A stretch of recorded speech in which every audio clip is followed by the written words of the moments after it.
In the month of August, the year 410 AD, a profound psychological shock echoed across the known world.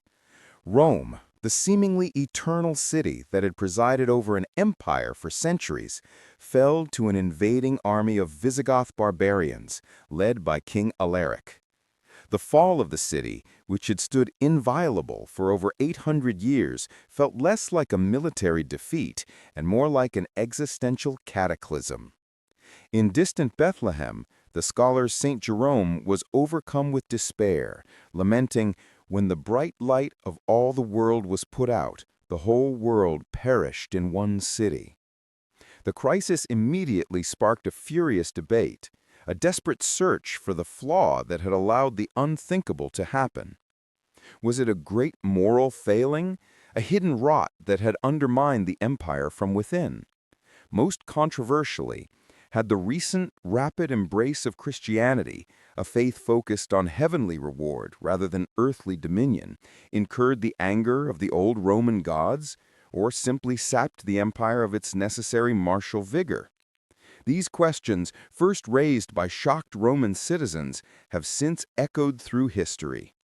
While many concrete factors, military incompetence, political paralysis, economic collapse, and relentless foreign invasion unquestionably helped dismantle the Western Roman Empire, the idea that Christianity caused the fall of Rome has remained a subject of fierce contention. Pagan traditionalists blamed the abandonment of the Pax Deorum, the divine protection granted by the old gods. Centuries later, Enlightenment historians, such as Edward Gibbon, argued that the new religion infused a spirit of indolence and hastened the inevitable decline. Yet modern scholarship increasingly favors a multifactorial view, recognizing that the collapse was a complex product of internal, external, and contingent pressures. To understand the faith's role, we must first examine the deep cracks that had formed long before the cross became the empire's primary standard. The empire's deep cracks, weakness before the faith. The Western Roman Empire was already fragile, reeling from the crisis of the 3rd century, 235 to 284 AD, a half-century defined by civil wars, economic ruin, plagues, and near-constant invasion. Though strong emperors like Diocletian and Constantine managed to restore order through sweeping reforms, the resulting state was fundamentally different, a heavily centralized autocracy plagued by a burdensome bureaucracy and a massive, expensive military establishment. Economic troubles were relentless. Repeated debasement of the coinage fueled severe inflation, and the immense taxes required to support the army and court squeezed the middle classes, driving many farmers into poverty. Contemporary observers noted the shocking trend of countless Romans fleeing their lands to evade tax collectors, sometimes even seeking refuge among barbarian tribes, perceiving life outside the empire as preferable to systemic Roman theft. Social inequality exacerbated the crisis. A wealthy senatorial aristocracy was often exempt from the tax burden, which fell disproportionately on the working classes. This erosion of civic loyalty, the loss of Ramanatas, meant fewer individuals felt invested in an empire that offered them little protection or hope. Politically, the division of the empire, initially formalized by Diocletian and fully implemented later, left the West as the weaker, more vulnerable half. Permanently split between the Latin-speaking West, centered ultimately at Ravenna, and the richer Greek-speaking East, centered at Constantinople, the West was burdened with a long, exposed frontier along the Rhine and Danube, yet possessed less wealth and fewer resources to raise armies. The Eastern Empire, later known as Byzantium, often managed to buy off or deflect invaders that overwhelmed the West, a disparity proven by its 1,000-year survival after the West's collapse in 476 AD. This inherent fragility set the stage for disaster. A pivotal moment came in 376 AD, when the Gothic tribes, fleeing the ferocious Huns from the Eurasian steppes, begged to cross the Danube and enter Roman territory. The Romans admitted the Visigoths as refugees, but treated them so harshly that they sparked a massive rebellion. 2 years later, in 378 AD, the Goths annihilated a Roman army at the Battle of Adrianople, killing Emperor Valens himself. This disaster revealed the empire's weakened capacity to control its frontiers and forced the Romans to settle the Visigoths inside the empire as semi-independent allies, or foederati, a troubling precedent for barbarian groups living on Roman soil with their own leaders and arms. Over the next decades, additional waves of Germanic migrants, Vandals, Suebi, and others poured into the Western Empire, especially after the frozen Rhine crossing of 406 AD. This was the volatile backdrop to Alaric's capture of Rome in 410 AD. The transformation of Rome into a Christian empire was one of late antiquity's most profound societal changes. After centuries as a persecuted minority, Christianity received imperial favor from Emperor Constantine the Great after 312 AD. Theodosius I then clinched the religion's victory, declaring Nicene Christianity the official state religion in 380 AD and suppressing pagan worship by 394 AD. This religious revolution introduced a new set of values that critics argued were antithetical to imperial survival. Classical Roman culture had celebrated martial virtues, civic duty, and the glory of the state, centered on the patriotic citizen embodying gravitas. Christianity, by contrast, preached spiritual virtues, humility, charity, and forgiveness, and urged believers to focus on the kingdom of heaven. Many devout men and women withdrew into monasticism, abandoning cities, civic offices, and military careers for ascetic life.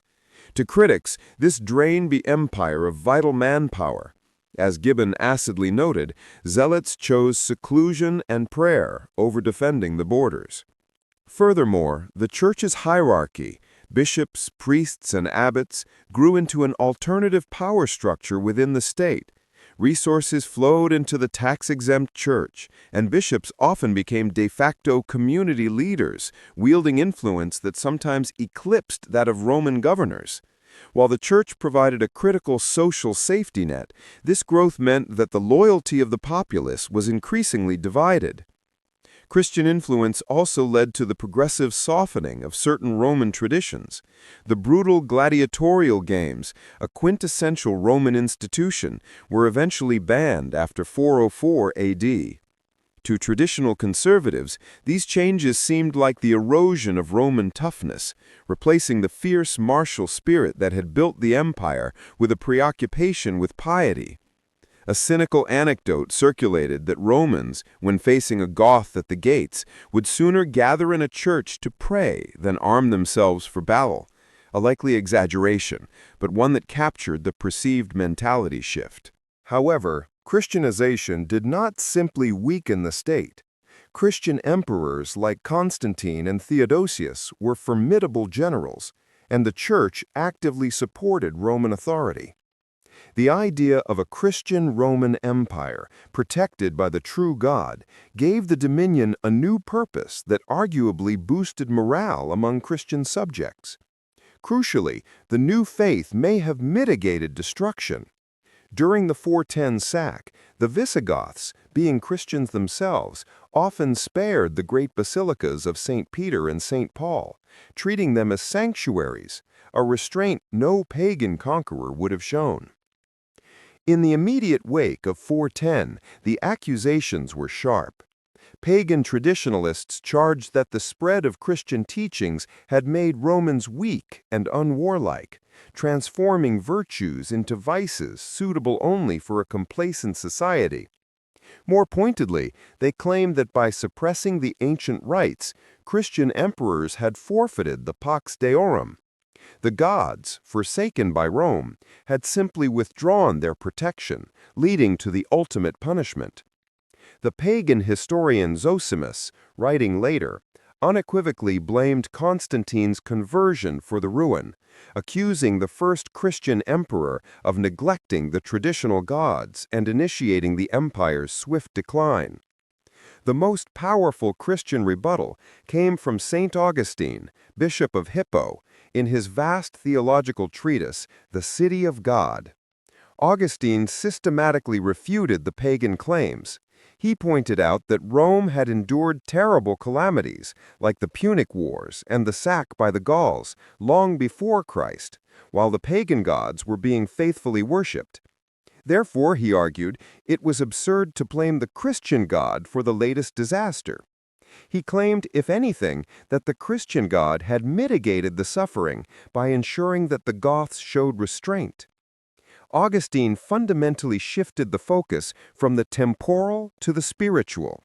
The earthly city of Rome could perish, as all human institutions eventually do, but the city of God, the community of the faithful, would endure eternally. The sack was not a theological defeat, but a test of faith. Other Christian writers were more accusatory of their own kind. Salvian of Marseille, a priest writing in the 440s, agreed that Rome was in decline, but attributed it to the deep moral decay of the Christian Romans themselves.